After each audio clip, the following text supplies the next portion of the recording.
I always thought that photography should be fun, and if it was not, it should at least earn me some money. And if it did neither of the two, it should then at least substitute for psychotherapy. Contact sheets are mostly a waste of money, I find. The smart boys know this, and they shoot in color, most of the time anyway. 99.9% of the frames on a contact sheet are the mistakes one makes while photographing. Because it is a waste of money, I love them. There are things in life we must do just because we find them unprofitable. Also, contact sheets are private. They belong to me, whereas photographs, once they are out of my hands, take on a life of their own. My most recent contacts are made in the revolution in Romania. They are full of contradictions, I find. I think of myself as a man of peace, and yet I seem to love violence. In Bucharest, people were being killed around me. One got a bullet in the head and was dead. Yet what went through my head at the time?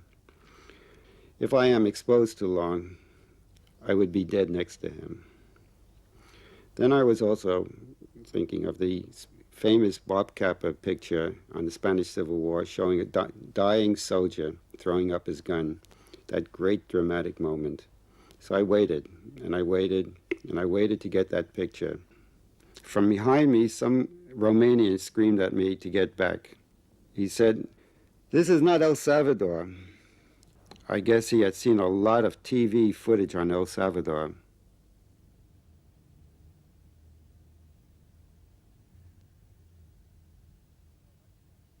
What I like about this contact sheet is how it shows times do change. In the 1967 war between the Arabs and the Israelis, a euphoria seemed to follow the first days of victory. Then the Israelis thought their conflicts had now come to an end and peace was here at last. That's what they thought. Well, we now know better. Here am I on the battlefield, and here are some Palestinians on a battlefield picking it over. And here in Jerusalem, we see an Israeli army patrol returning with their loot.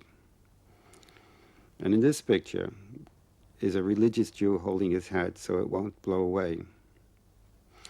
Holding his hat is about the only thing that hasn't changed over the years.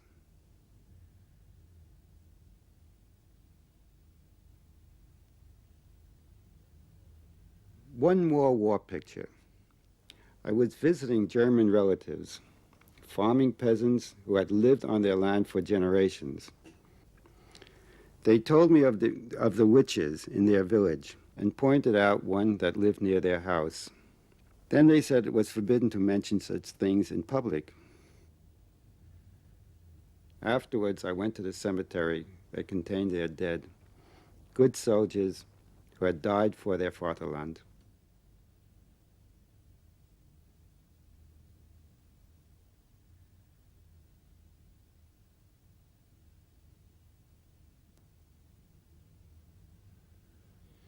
I did a book on black people in America, and it had to do with people like Martin Luther King returning home after receiving the Nobel Peace Prize.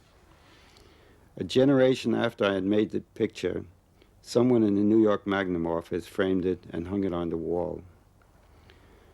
Then maybe a year after that, a black fellow in the office told me he had done it, and only recently found out that I had made the picture.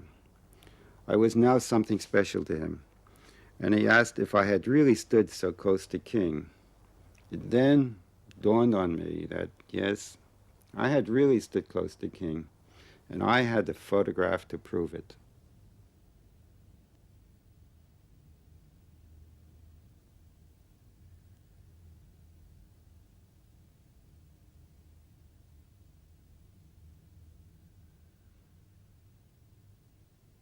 Louisiana, USA.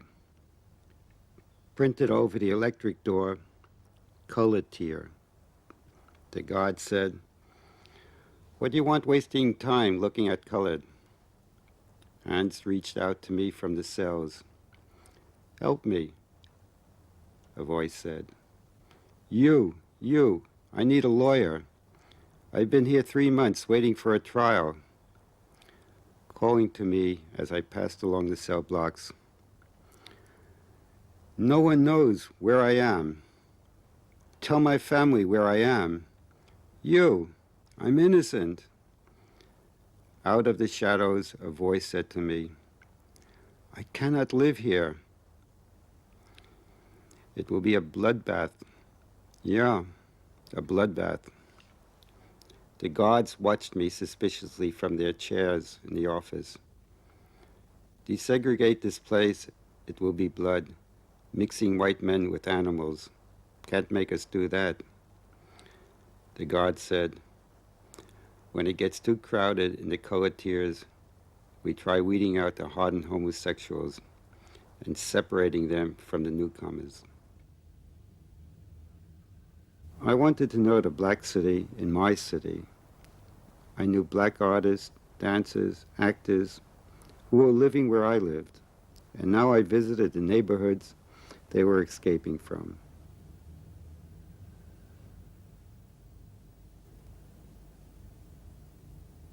Who owns the city? Who owns this photograph I made?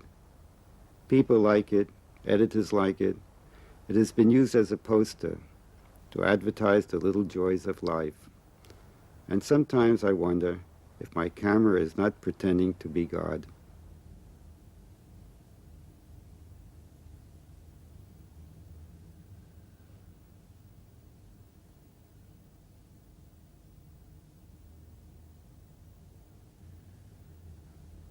South Carolina.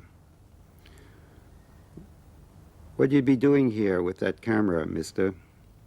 Don't be fooling around here. We ain't in no good mood. You're looking at unemployed, hungry men. Some been sitting here for weeks waiting for work. It's getting close to shutting time. Won't be no work for us here today, mister. Don't be fooling around here. We ain't in no good mood.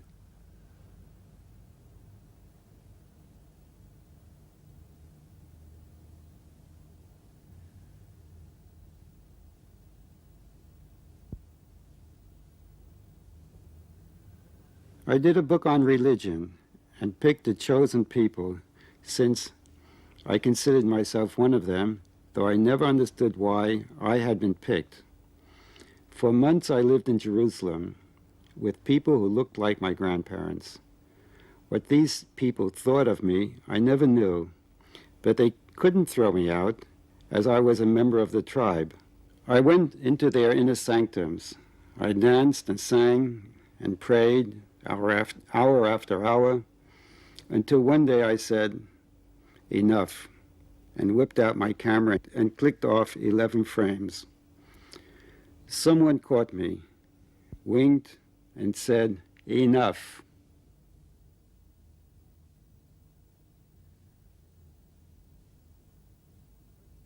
The question is, just what is a photograph? The Jewish God commands us not to make or worship graven images. Well, says a good Talmud student, is a photograph a graven image? Not if you look at it from the backside or from the sides. What do you see? Nothing. Only from the front is there something to see that perhaps could be interpreted as God commanded. But, and buts are big in the Jewish religion, only a fool would think a piece of paper is a cow or the real thing. And who wants to be a fool? That's how my argument went. And most people I photographed agreed with me. A photograph is not the real thing. Homicide in the garage of a lavish apartment building. This had all the markings of a mafia killing. It was explained to me that the mafia hired skilled lawyers to advise on such things. The man had been shot 3 times in the back of the head. In order to convict, the state would have to find the 3 guns, the 3 men who did the killing, and then prove which of the 3 bullets actually killed the man, and who fired which gun.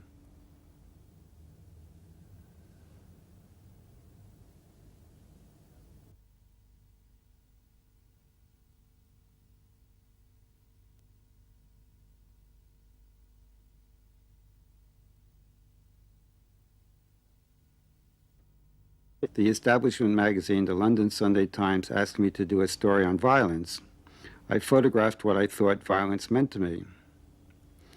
If I could not open a window because of pollution, that was violence to the person, I thought. And graffiti was violence to the eyes, and a lack of trees in the city was violence to the mind. Anyway, that was the story I sent to London. Afterwards, they sent me a telegram saying, "Great, loved the story, but needed more blood and gore." I then went out and photographed over 50 homicides.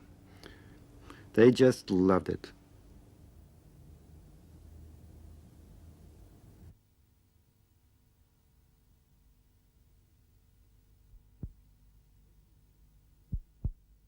Over the years, I learned the ins and outs of working with the police. I can only conclude there is a kind of madness when a sane, grown-up man walks around with a gun. Yet I'm not against it. One dull night, an officer brought in a puppet. It was real fun. The puppet asked questions of fellow police officers, even of the puppeteer himself. In the end, those who did not give satisfactory answers were shot by the puppet.